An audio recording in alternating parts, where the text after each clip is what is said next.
before this life. His name is David Chen, 5 years old, lives with his parents in a modest home in Naperville, Illinois. His father works in IT. His mother is a librarian. Neither has any background in electrical engineering, but David does. At least, he seems to. It started when he was 3. Most children that age are learning their colors, maybe counting to 10. David was different. He would line up his toys in groups of 3, always 3. He'd count everything by 3's stairs, crackers, his steps across the room. His parents thought it was cute. A quirky phase. Then came the drawings. David's mother, Linda, found the first one on his bedroom floor. She'd given him crayons and paper to keep him busy while she folded laundry. When she came back 20 minutes later, she expected stick figures, maybe a house, a sun. Instead, she found something else entirely. Coils, spirals, geometric patterns with measurements written in numbers David shouldn't know. Lines connecting circles with precision no 5-year-old should possess. In the corner, words in shaky letters, Wardenclyffe. Linda stared at the drawing. She had no idea what Wardenclyffe meant. She called her husband, James. "Did you show him something? An engineering diagram?" James laughed. "He's 5, Linda. I barely understand electrical systems myself." But the drawings didn't stop. They multiplied. Every day, new sketches, transformers, rotating magnetic fields, alternating current systems. David would sit at the kitchen table, tongue between his teeth, drawing with intense focus, his hand moving with purpose, his eyes distant. "What are you making, sweetie?" Linda asked one afternoon. David didn't look up. "The coil, for wireless power. It needs to resonate at the right frequency." Linda's hand froze on the coffee pot. Those weren't a 5-year-old's words. That evening, she showed the drawings to a colleague at the library who taught physics at the local community college. He examined them in silence for a long moment. "Where did these come from?" "My son. He's 5. The professor looked at her. "These are Tesla coil variations. Some of these configurations. I've seen them in historical papers. Who's teaching him this? No one. He just draws them." The professor set the papers down carefully. "Mrs. Chen, these aren't random scribbles. These show an understanding of electromagnetic theory. Your son is either some kind of prodigy, or..." He didn't finish the sentence, but Linda knew what he was thinking, because by then, there were other things. Strange things. David had developed intense fears. He wouldn't let Linda wear her pearl necklace. When she tried, he'd scream, covering his eyes, backing into corners. "No round things! No round things!" He refused to shake hands with anyone, recoiled from physical touch. Would wash his hands 18 times in a row. Always 18. And then there were the pigeons. David would stand at the window for hours, watching the birds on the telephone wire, talking to them in a soft voice. One day, Linda overheard him. "I know you're hungry. I'm sorry I can't feed you anymore. I'm not in the hotel." "Hotel? What hotel?" Linda knelt beside him. "David, honey, what hotel?" He turned to her with eyes that seemed older than 5 years. "The New Yorker, room 3327. That's where I lived. That's where I..." He stopped. His face crumpled. "That's where I was alone."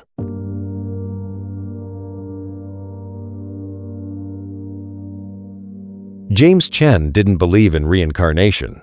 He believed in logic, science, rational explanations. But he couldn't explain David. It was a Tuesday morning when everything shifted. David was eating breakfast, arranging his Cheerios in groups of 3, when he suddenly spoke. "Ja volim golubu, ona me razume." James froze, spoon halfway to his mouth. "What did you just say?" David blinked. "I love the pigeon. She understands me." "No, before that. Those other words." David looked confused. "I didn't say anything else." But he had. James was certain.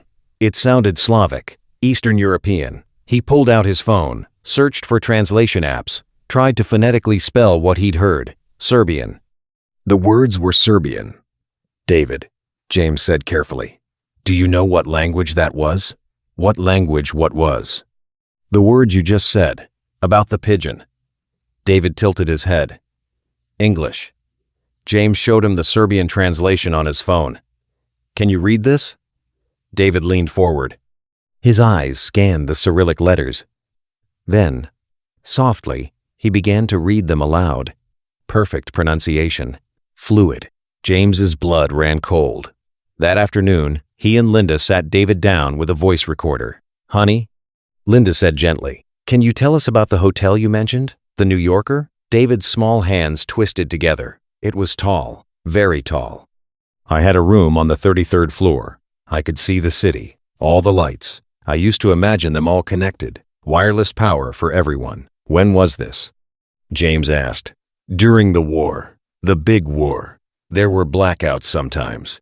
I would stand at the window and watch the city go dark. It made me sad. I knew how to light it all up without wires, but no one would listen anymore. Linda exchanged a look with James. World War II. But David had never learned about World War II. Who are you in this hotel, David? Linda whispered. David looked at her with those two old eyes. I'm alone. I've always been alone. They took my ideas and called them Edison's. They laughed at me, said I was mad, but I saw the future. I saw wireless power. I saw the earth itself as a conductor. His voice had changed, slightly accented, more formal. I died there, he said quietly, in room 3327, January 7, 1943. My heart just stopped. The maid found me 2 days later. The pigeons outside the window were crying. The room was silent. Linda's hands shook. David, how do you know these things? I don't know. I just remember. Sometimes at night, I dream about the laboratory, the big tower, Wardenclyffe. It was supposed to change everything, but they tore it down. They didn't understand. James pulled out his laptop. Hands trembling, he typed, Nikola Tesla Death Hotel. The results loaded. Nikola Tesla died the 7th of January, 1943. Hotel New Yorker, room 3327. Found by a maid 2 days after death. Cause, coronary thrombosis. He read further. Tesla's obsessions, the number 3, his phobia of pearl earrings, his refusal to shake hands, his compulsive hand-washing 18 times, his love of pigeons, his Serbian heritage, every detail matched. Linda leaned over his shoulder, reading. Her face had gone pale.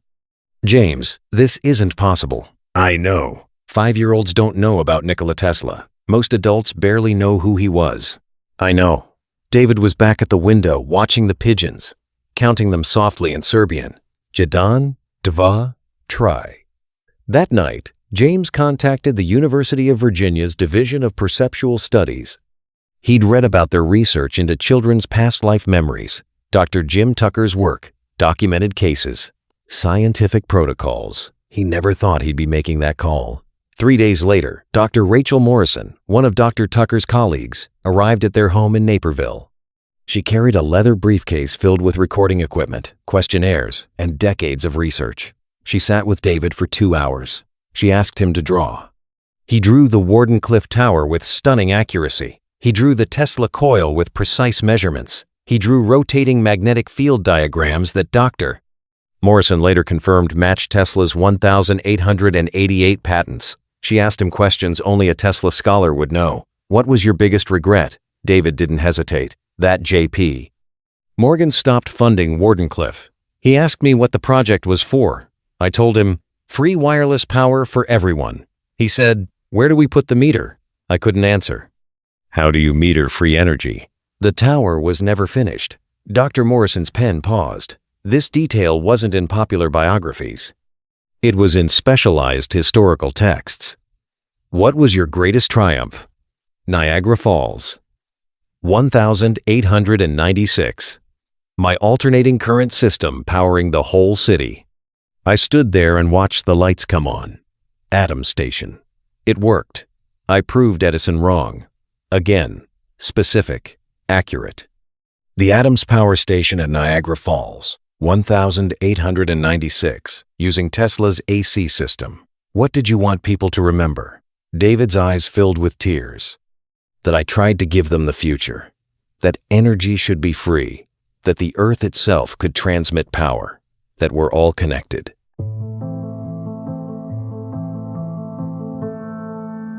Dr. Morrison spent 6 months investigating David's case. She approached it the way all past life researchers do, with rigorous skepticism and systematic documentation. First, she verified what David's parents had told him about Tesla. Nothing. Linda and James were interviewed separately. Their home was searched for books, magazines, documentaries. There was nothing about Tesla. No physics textbooks. No engineering journals. Their browser history showed no searches about Tesla before David's statements began. James's Netflix history, cooking shows and action movies, Linda's library checkout records, romance novels and parenting books. David's iPad had games for toddlers and Sesame Street. No Tesla. Dr. Morrison then compiled every statement David had made, over 200 specific claims. She began the verification process. Historical records, biographies, Tesla's own writings, patent files, newspaper archives from the 1940s. One by one, the details checked out. David said Tesla lived at the Hotel New Yorker starting in 1933. Verified. Room 3327. Verified. He said Tesla would feed pigeons from his window every day at 4 p.m. Verified hotel staff records confirmed this habit.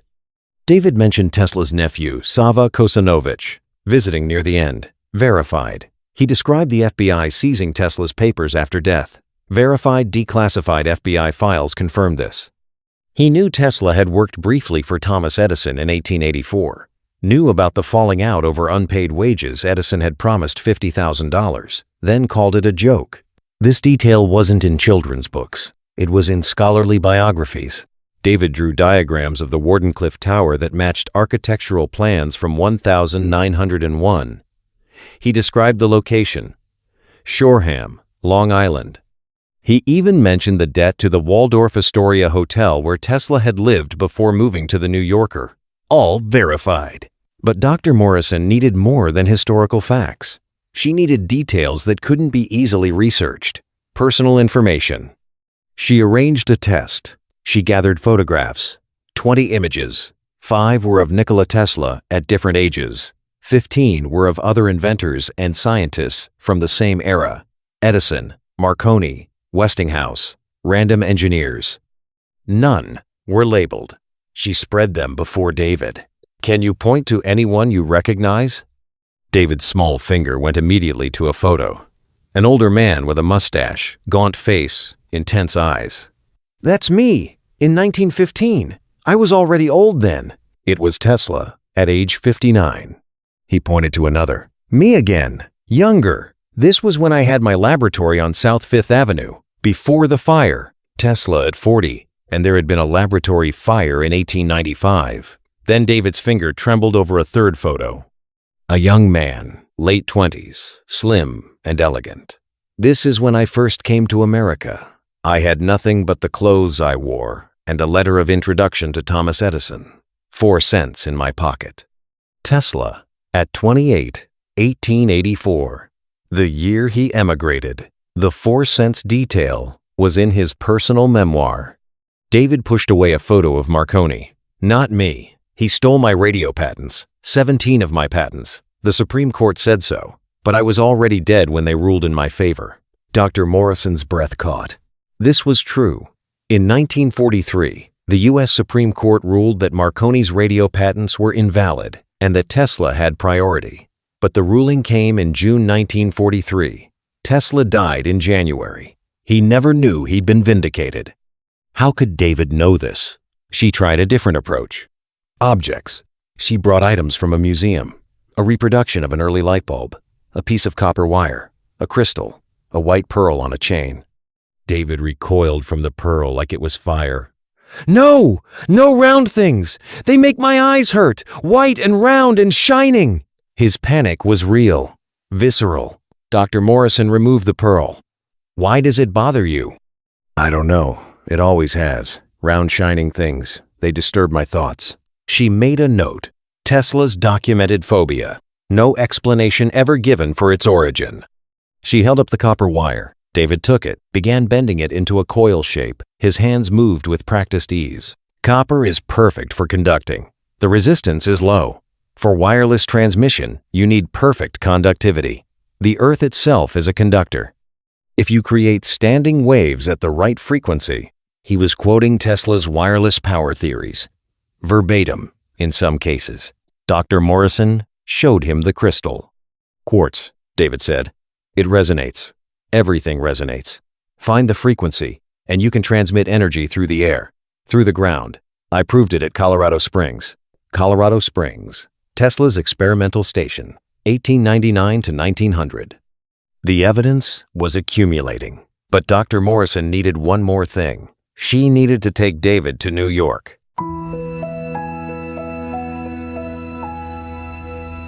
The Hotel New Yorker still stands at 481 8th Avenue in Manhattan, a massive Art Deco building, 43 stories, built in 1929. In Tesla's day, it was one of the largest hotels in the city. David had never been to New York. Dr. Morrison arranged the visit carefully. She didn't tell David where they were going, just that they were taking a trip. Linda and James came along, cameras recording everything for documentation. They arrived on a gray November morning. The taxi pulled up to the hotel's entrance. David was in his car seat, looking out the window. The moment he saw the building, he gasped. That's it. That's my hotel. He hadn't been told which hotel. New York has hundreds. They went inside. The lobby has been renovated since the 1940s, but some original features remain. The ceiling, the columns, the basic structure. David walked slowly, looking around. It's different, but the same. The front desk was there. He pointed. Exactly there. Historical photos confirmed the original desk location. Can we go to my room? David asked. Room 3327. Dr. Morrison had arranged access. The hotel manager, initially skeptical, had agreed after understanding the research.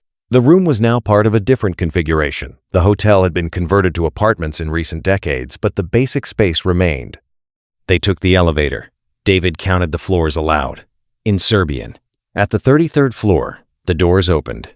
David stepped out into the hallway, stopped. His breathing changed. This way, he said softly. He turned left without hesitation, walked down the corridor, stopped at a door. Room 3327, or what had been. The manager unlocked it. They stepped inside. It was a modest apartment now. Modern furnishings. Nothing like the 1940s. But David walked to the window and stood there, hands pressed against the glass. I stood here every day, he whispered, watching the pigeons, watching the city, thinking about everything I could have done. If they'd just listened. Tears ran down his face. I died here, right here. I was lying on the bed. My chest hurt. I couldn't breathe. I thought about all the unfinished work, the papers in my room, the experiments no one would understand. Linda was crying too. James held the camera steady, documenting everything. Dr. Morrison spoke gently. David, what do you remember about the very end? The white pigeon, my favorite. She was outside the window. I could see her even though my vision was blurring. I tried to reach toward her. I wanted to tell her goodbye, that someone would still feed her. But I couldn't move anymore. He pressed his small forehead against the window. Then everything went dark, and I was gone for a long time, until I woke up again, in a different place, a hospital, crying, being held by people I didn't know yet. Your parents? Dr. Morrison asked. David nodded. I was a baby again. I didn't understand. I couldn't move my hands the way I wanted, couldn't speak. It was frustrating, but slowly, I learned. Learned to be David. But I never forgot being. He paused. Being him. They stayed at the window for 20 minutes. David pointed out where the pigeons used to gather, where he'd set up feeding stations on the ledge. Details that couldn't be verified, but were spoken with such conviction. Before leaving, Dr. Morrison had one final test. She'd brought a briefcase. Inside were more photographs. Not of Tesla this time, of people from his life. She laid them out on the apartment's table. "Do you know any of these people?" David looked carefully, pointed to a stern-looking man. "Thomas Edison. We didn't get along. He believed in direct current. Couldn't see the future." Pointed to another. "George Westinghouse. A good man. He believed in my alternating current system. Took a chance on me. I wish I'd thanked him more."